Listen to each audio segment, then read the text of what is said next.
We're going to tell you a little story about a kid in Mexico.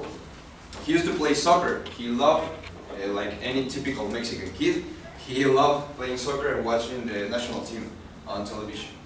Despite the fact that his father didn't like soccer like at all. He hated soccer. He was always the fat little kid that was like the goalkeeper. So that didn't help. And he insisted him on playing football.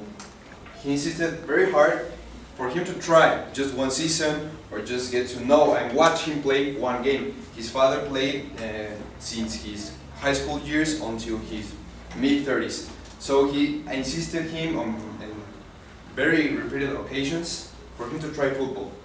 But the kid, ironically, used to take his soccer ball and go behind the stands in his dad's games, and he used to play soccer there. So there was one instance where his father sat the kid in the stands and he said, "Please, just try one game. Just keep one game with me, please."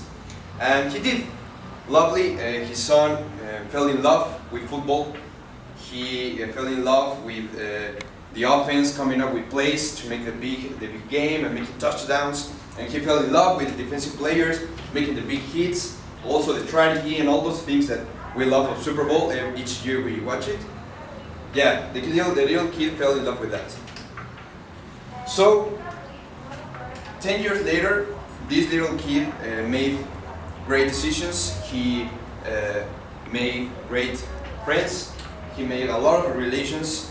He's currently studying the career he loves in a great university, thanks to football, thanks to a scholarship. He has met some amazing friends, and he also has a lovely girlfriend, all thanks to the sport he once tried. He once gave it a try. And he is also currently giving you a TED Talk about never giving up and trying a sport or never saying no to an opportunity. My name is Diego. My name is Science. And welcome to our TED Talk. So, when we as football players talk about football, people can do it, okay, well, they don't understand anything. And it's okay, it's common, but why should people like you be interested in football? Well, there's one big reason. It's the sport which is most alike to life. Thank you. No, I'm kidding. This sports, you should pay attention because it's a big sport of hits, it's masochistic, people hitting, but you say, why would I as a non-sport of non-player should like it? Well, football gives you a lot of lessons. Yeah, people don't see the big guys outside. The people on the bleachers, they watch the guy with the ball running, giving some jukes, slamming the ball, celebrating. But people don't see the other people who's not touching the ball. People don't see that you as a player and the other 10 players needs to give their 100% to make a big play. So they don't see the guy who's coming around and running and pushing the other guy and giving strength and effort to his partner can pass all the way and make a touchdown. They don't see that, and that's life. It's basically that's life. So sometimes you play with people you love the most, sometimes you play with people you want to kill.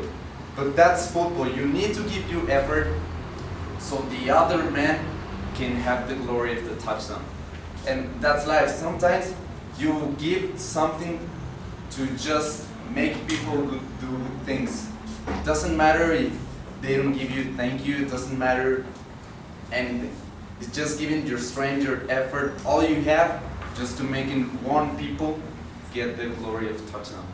So it's basically that. That's why we love football, because it's not only about hitting and touchdowns, it's not about that. These sports give you values, give you some good lessons that you can apply to life. So, and also besides all the attitudes and things everybody would assume that a sport like football can give you, it's also about relationships. It's also about the people you meet. It's also about how you develop and how you use these attitudes in life.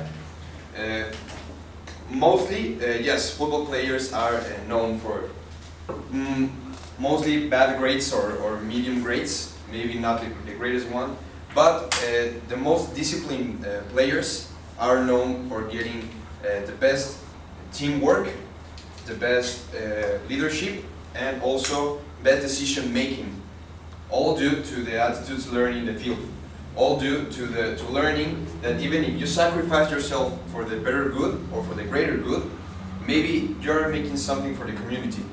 And this is all about relationships. It's all about the players you hate, in the end, mostly, you get to know them better and consider them maybe even brothers. So this is the thing. Maybe football for you is just like sport once in a year, I don't know, the NFL, the Super Bowl, making a carnita asada with friends in a Sunday, and that's all. That's mostly what we know football. Or maybe just the soccer or the football player in the classroom. Yes, just mostly is the clownsy person. But no, the sport goes even further than that. There have been many opportunities given to football players by scholarships. Mostly Luis and me are with scholarships, and we thank football for that. We thank the attitudes, we thank them for changing lives, and we thank them because it gave us an opportunity to be here and talk to other people and try to convince them that it's not just about people getting hit with other people. It's much more than that. It's the things we learn and why we love this sport.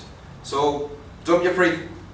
If you know a kid that doesn't like, I don't know, playing the guitar, or if he doesn't want to try, maybe his father, I don't know, would like the kid to play tennis, try to encourage them to try new things, because you never know how many opportunities you're missing by not trying, especially sports or an artistic talent. So never stop trying. Thank you.